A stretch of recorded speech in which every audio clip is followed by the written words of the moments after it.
नमस्कार बंधुरा बिथिस किचेने सबाइके स्वागत जानाई। आज आमी निये एसेछि पनीर बाटार मसाला। एकदम रेस्टुरेंटेर मतन किभाबे खूब सहजेई बाड़ीते बानानो जाय ताहले देखे नेওয়া যাক। आमार निरामिष पनीर बाटार मसाला बानानोर जोन्नो सबार प्रथमे आमी एखाने निये नियेछि पनीर आर निये नियेछि दुटो बड़ो साइजेर टमेटो। देखो टमेटोगुलो आमी स्लाइस करे केटे निচ্ছি আর নিয়েছি চার মগজ আর ৮-১০টা কাজু বাদাম, যেগুলোকে আমি জলে ভিজিয়ে রাখছি। এখানে আমি একটা মিক্সিং জার নিয়েছি, যার মধ্যে আমি স্লাইস করা টমেটো, কাঁচা লঙ্কা, আদা আর চার মগজ আর কাজু বাদাম একসাথে পেস্ট করে নেব।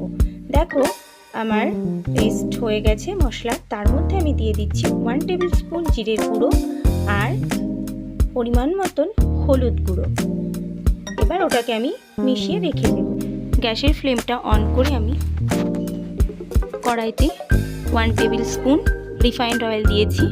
তারপরে আমি 1 টেবিল স্পুন বাটার দিয়েছি। দিয়ে আমি পনিরগুলো ভালো করে ভেজে নেব। দেখো আমি সব পনিরগুলো দিয়ে এবার হালকা ব্রাউন কালার করে আমি ভেজে নেব। আস্তে আস্তে ভেজে নেব যাতে ভেঙে না যায়। দেখো আমার পনির ভাজা হয়ে গেছে।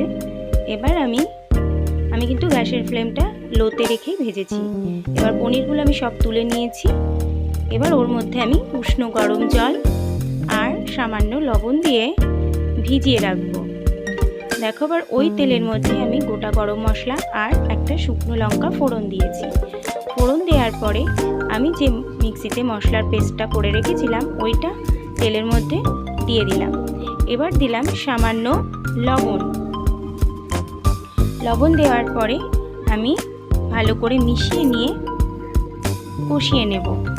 দেখো অন্যদিকে আমি একটা ফ্রাইং প্যানে একটু কাসুরি মেথি গরম করে নিয়ে ওই মশলাটার সাথে অ্যাড করে দিলাম। দেখো এবার মশলাটা ভালো করে কষিয়ে নেব। এই সময় আমি গ্যাসের ফ্লেমটা একদম লোতে রেখে মশলাটা ভালো করে কষিয়ে নিয়েছিলাম। দেখো ভালো করে মশলাটা কষানো হয়ে গেলে এবার পনিরটা মশলার সাথে অ্যাড করে দিলাম। আমি আর কোনো এক্সট্রা জল ব্যবহার করছি না, কারণ পনির যে জলটার সাথে ভেজানো ছিল সেই জলটাই আমি দিয়ে দিয়েছি। এবার দেখো 5-10 মিনিট আমি ফুটতে দেব। এবার দেখো আমার পনির বাটার মশলা কিন্তু প্রায় রেডি হয়ে গেছে।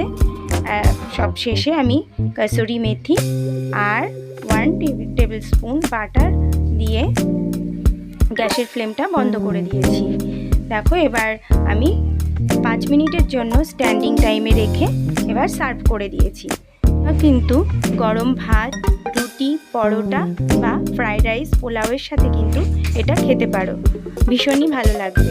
আমার রেসিপিটা যদি তোমাদের ভালো লাগে তাহলে অবশ্যই লাইক করবে আর একটা কমেন্ট করে জানাবে। তোমাদেরও আশা করছি ভালো লাগবে। আর আমার চ্যানেলটা যদি এখনও না সাবস্ক্রাইব করা থাকে তাহলে সাবস্ক্রাইব করার অনুরোধ রইল। আজ তাহলে আসি, আবার হাজির হব অন্য কোনো রেসিপি নিয়ে। ভালো থাকবে, সুস্থ থাকবে। ধন্যবাদ।